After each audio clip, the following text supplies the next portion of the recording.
You're listening to ProdCast, the personal productivity podcast from CRM Audio. This episode is brought to you by Dynamics 365 User Group.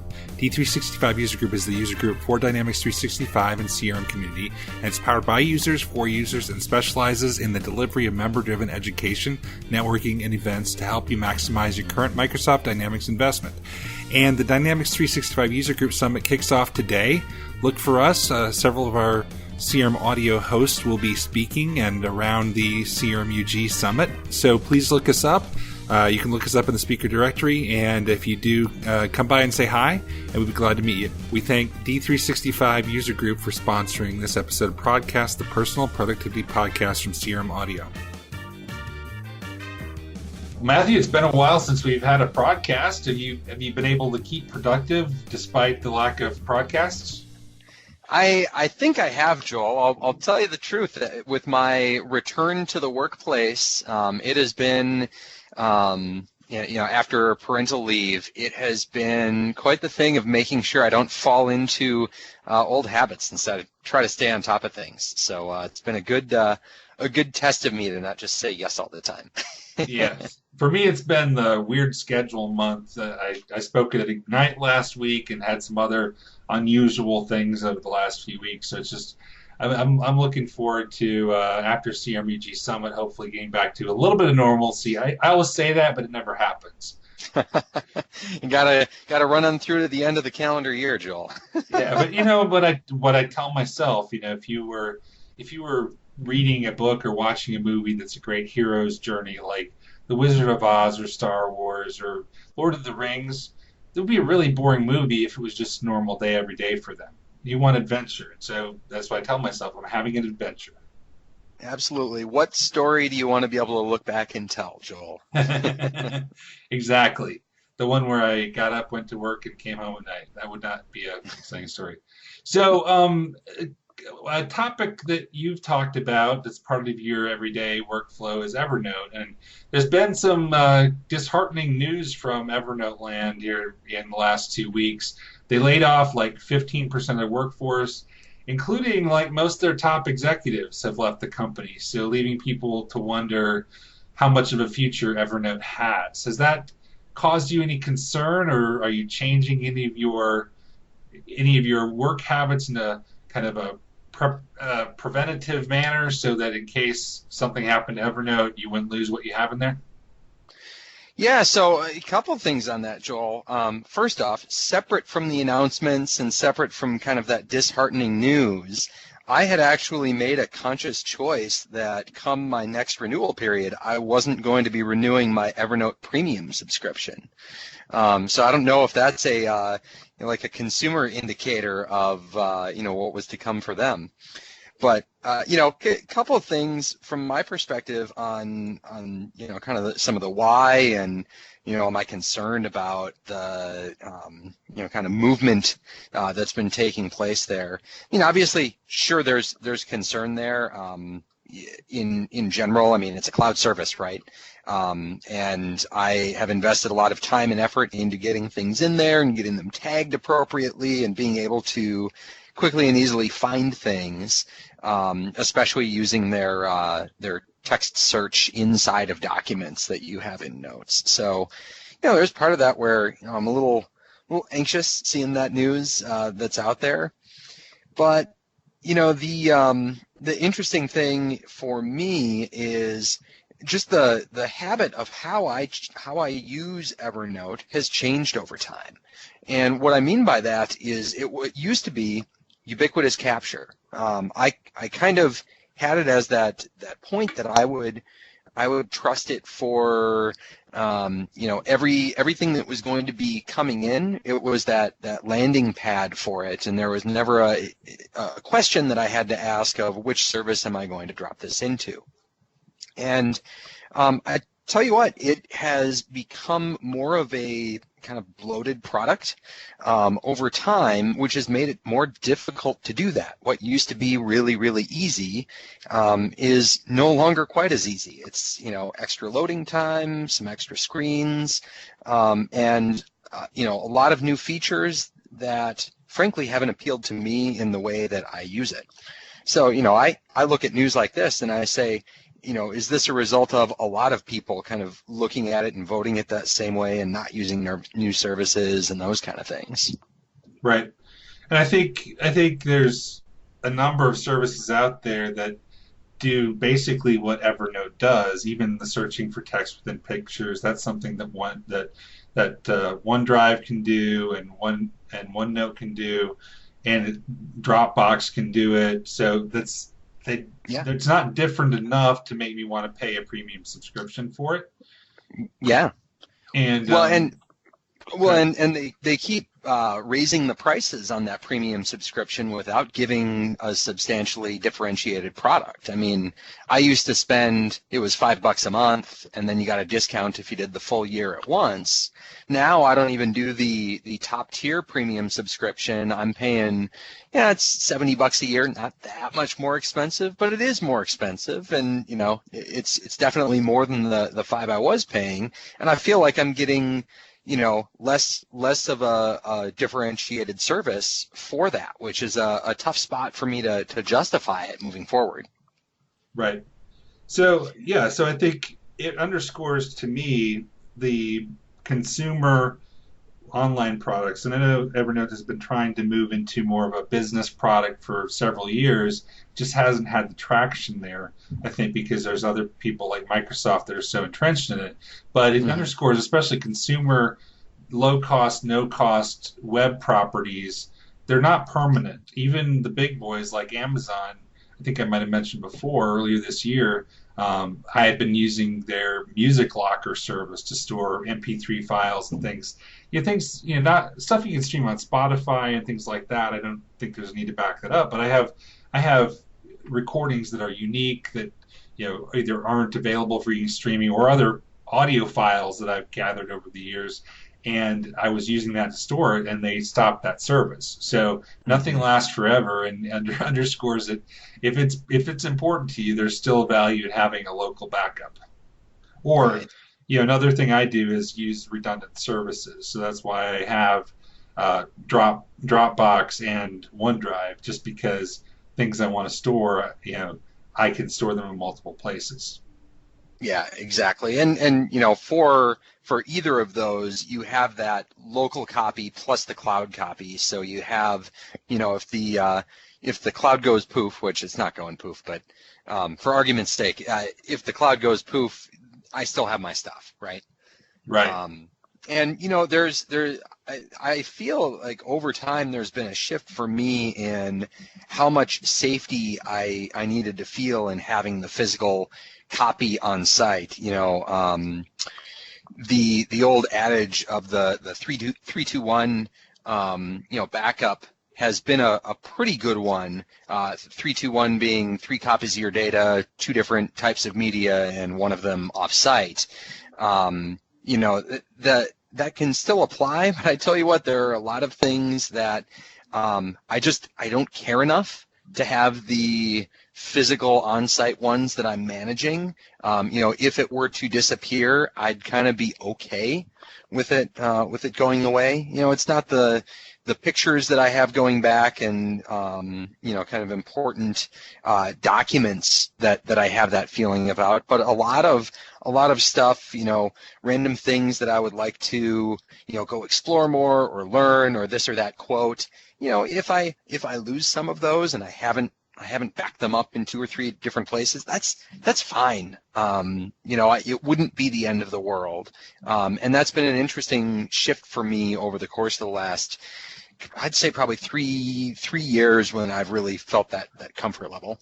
Right. And I think the interesting thing for me is when I've had a need to find a file, it's always funny to me that I find I've got redundant backups of things I don't really care about, but that one thing that I need, I can't find anywhere.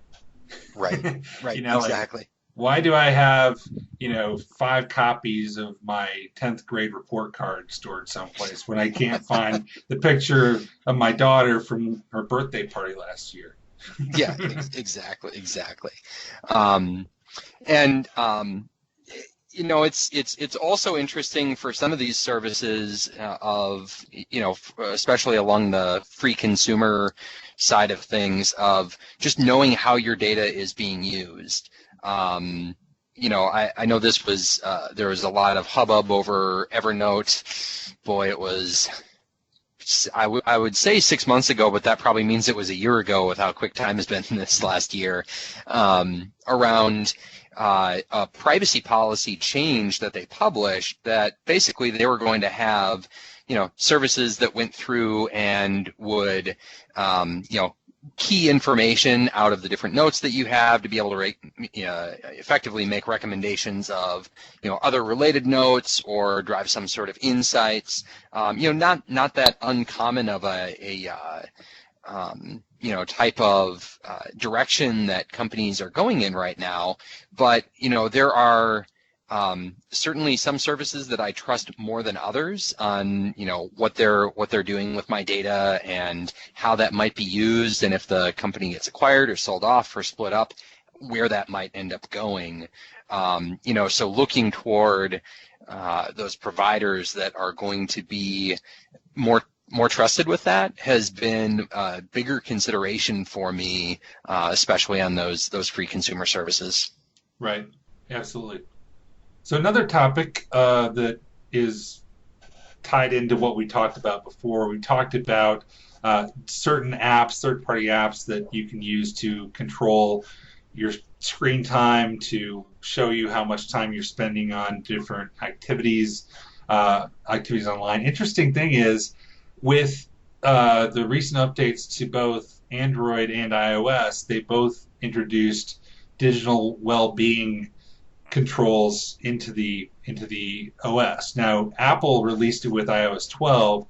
Android released it as a beta feature for Pixel devices that's going to be coming out soon for all devices. I've tried them both, and I'm impressed with it. And it's weird how an idea like that kind of hits everybody at the same time. It's not like one is copying the other. It's the negative press, I guess, that technology companies have gotten from driving behavior and obsessive and addictive behaviors, and so they're putting a focus on this. And I've tried them both, and they're somewhat similar. You can go by app and say limit the amount of time this gives you. You can see how much time you're spending in the app.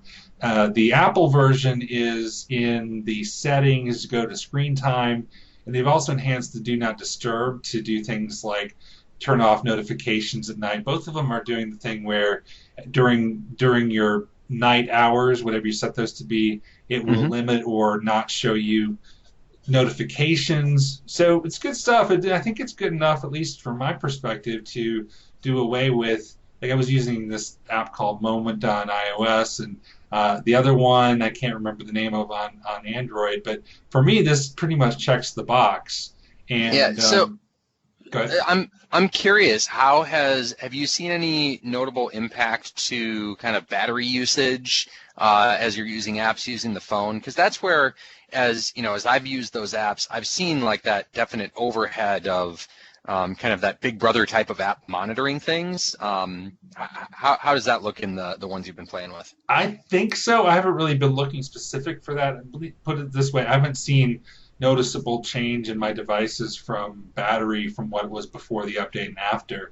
I do find them being more built into the system to be less annoying. Sometimes those apps have unintended consequences or get in the way or just feel like they disrupt your process, where this is just kind of there in the background. It'll tell you how much time you spent. If you want to block something, like I put a block on social media for after 2 hours, basically. And when you reach that limit, it basically, the app just doesn't work. So, got it.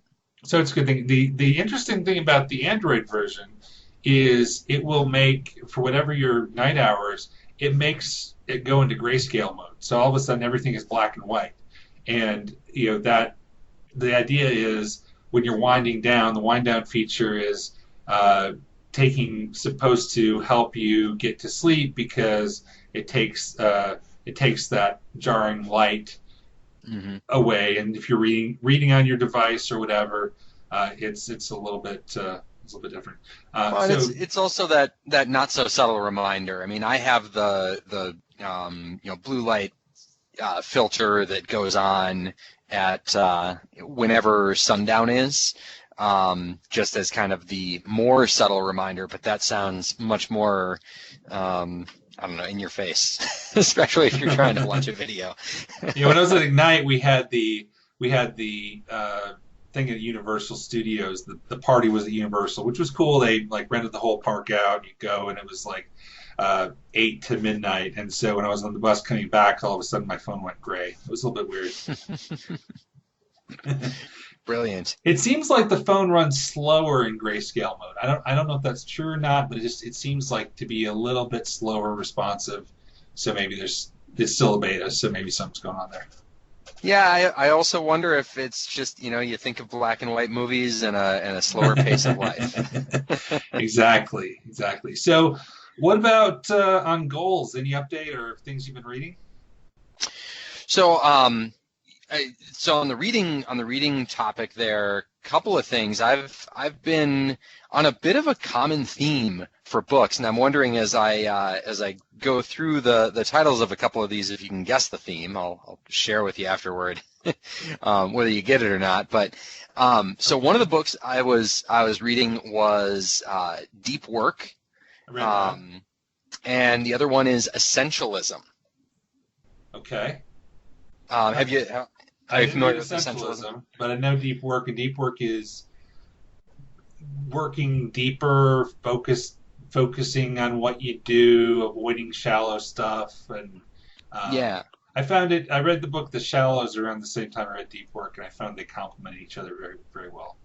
Yeah, and I'm finding that Essentialism, which I'm not quite through yet, but have a good beachhead on, echoes a lot of the stuff in Deep Work. What I found with Deep Work is that it had a really interesting application of another book that I really like, which is The 4 Disciplines of Execution, or 4DX, right, which I think I've talked about on ProdCast previously. But it basically took that concept of 4DX and applied it to an individual rather than a team. And I don't know why I hadn't kind of reframed and focused those principles and that approach on kind of individual pursuits that I have, on focusing on the important things, the important work. But that was definitely something I took away that I didn't expect, and made me kind of reappreciate some of the 4DX stuff that I've read previously. Yeah, so I thought it was very good, and I thought some of it, I gave it a little bit lower rating than I would have probably. He's an academic, and so he's writing from an academic standpoint. So when you're working in a university type setting, I think that's more conducive than, say, ignoring your emails and not responding, things like that. I think that's the part that I found, not to criticize, I think it was definitely worth it, but depending on what your role is, you may not be able to follow all of his recommendations. Yeah, totally agree with that. I find that to be true for just about any of these books in that same vein. Like there's some stuff that it would be great in principle, but can't necessarily get there, but so much does apply, and that's where I try to focus it. But I definitely hear where you're coming from. Right. And interesting, one of the things that I did since our last episode was there's a Coursera course, which is free to audit. You can pay for a certificate if you want. It's called Learning About Learning. And I mentioned it's related because the woman who is the teacher on that is one of Cal Newport's colleagues.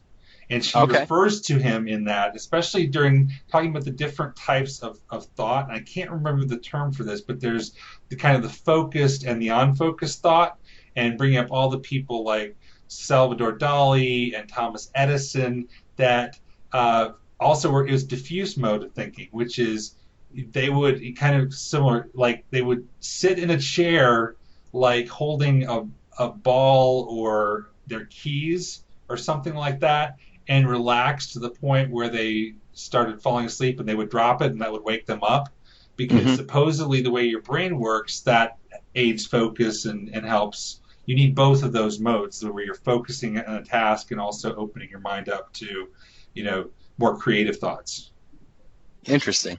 So I'd recommend that course, and I think if you've just read Deep Work, you'd enjoy that. It talks about, and then one of the things that I've been kind of motivated by is the idea of when you are going through school in high school, college, whatever, you're motivated by a goal of some kind. You want to get a degree, you want to get a job, you want to get to the next level. But what happens is you get to the end of that, you go into the workforce, and most people stop learning. Now you'll learn things in regard to your job or your role, but most people are not actively seeking out learning new things. And so one of the things that I've been motivated on is to be a continual learner and choose books that are maybe a little bit more challenging or outside of that. So I found that the Learning to Learn course was interesting because it gives tips about, basically science-based tips about when you want to learn something, techniques you can do. So for example, keeping reading the same thing over and over has a diminishing positive returns, whereas if you take a break and if you review something, or if you have a meeting tomorrow, supposedly reviewing your checklist right before you go to sleep is beneficial because then your diffuse mind will be thinking about that stuff. Yeah. So kind of deep stuff to think about there, but Learning to learn. I will file a note away. Yeah, and another one similar to that, talking about kind of expanding your reading repertoire. I've been reading a book, and this is a book I don't think anybody could sit down and read this all contiguously, but it's called The Well-Educated Mind, and it's about similar theme, how to educate yourself if you get the classical education you never had, basically. So it's kind of talks about different types of books, kind of a survey of that type of literature, and then a list of some of the best books in that, even some very old ones, Don Quixote and things like that. And that's been helpful as well. Just kind of I want to break out of reading the typical airport book, as I call it. You see those books and they're indistinguishable from each other a lot of times, and they're very repetitive, and they're typically written for a 6th grade, 7th grade reading level. And not that I'm a great reader or anything, but just trying to grow in that area. And I find that helps other. And it's like the more you read in that, the more you realize there's things you don't know, and that keeps you humble as well. Right. Just kind of pushing that comfort level almost with what you're reading, and you have to be a little bit more active to make sure that you're comprehending what you're looking at when picking that stuff out. Yeah, and if you tackle some more challenging books, it makes the easier ones a lot easier to read as well, because you're kind of training your mind. Tell you what, it reminds me I should go back and read. There was a fiction book called Radix that I started reading. God, this was years ago, and I just it lost me. I have to go back and try that again. What was it about? I couldn't tell you the details. I never actually finished it. I got about a third of the way through, and my brain just went kaboom. I couldn't. I don't know what it was about it. But it was one that bested me, so it's time to go back after it, challenge the old brain. It was a science fiction book written by A. Atanasio, published in 1981. Yep. I was not reading it in 1981. Let's just say that. It was circa, I don't know, it was late 90s sometime. So, are you going to be presenting anything at the upcoming Dynamics 365 user group? So, actually, for the first time in the last 5 years, I am not going to be. Really? I know, right? Outlook is not likely on that at this point. I've had some other items come up as far as my travel and availability for that week, and although I have an open invitation as part of an opportunity to speak there, I do not think I'm going to be able to make it. And that's going to be sad. I mean, half the reason I go is to see the Star Wars show. I know, right? But no, I have not given up hope at this point. But yeah, it is. It's a really interesting spot for me to be in, because I see all of the stuff on LinkedIn from people right now, kind of promoting their different sessions, doing a good job of kind of getting the word out, driving that pre-conference attendance buzz. But yeah, it's going to be different. How about you? How's prep going? It's going pretty well. I'm actually a little bit ahead of the game. I've got my PowerPoints done, partly because some of the sessions I'm doing build on things I've presented before. I always try and put a new twist on things, not just rehash the same thing over and over.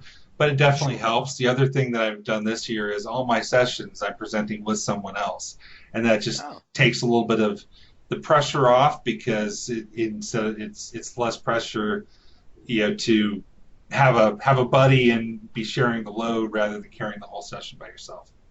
Yeah. Now, for your co-presenters, are they kind of wily veterans of presenting at CRMUG, or are you helping give opportunities for new presenters to cut their teeth?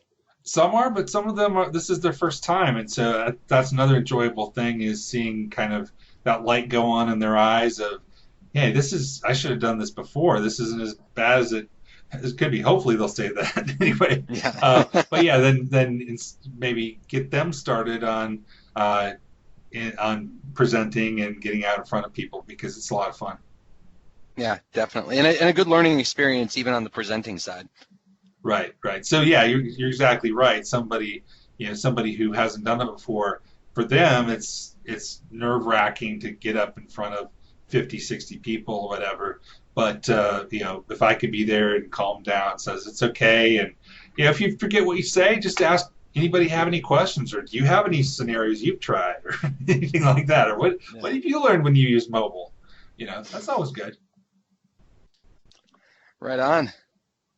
So anyway, well, we'll miss you, and I'm sure that Sean Tabor will be carrying around a lightsaber or something in your memory. I have no doubts. Probably a couple of appropriately themed Funko Pops as well. Absolutely. All right. Well, thank you, Matthew. Stay productive. You too.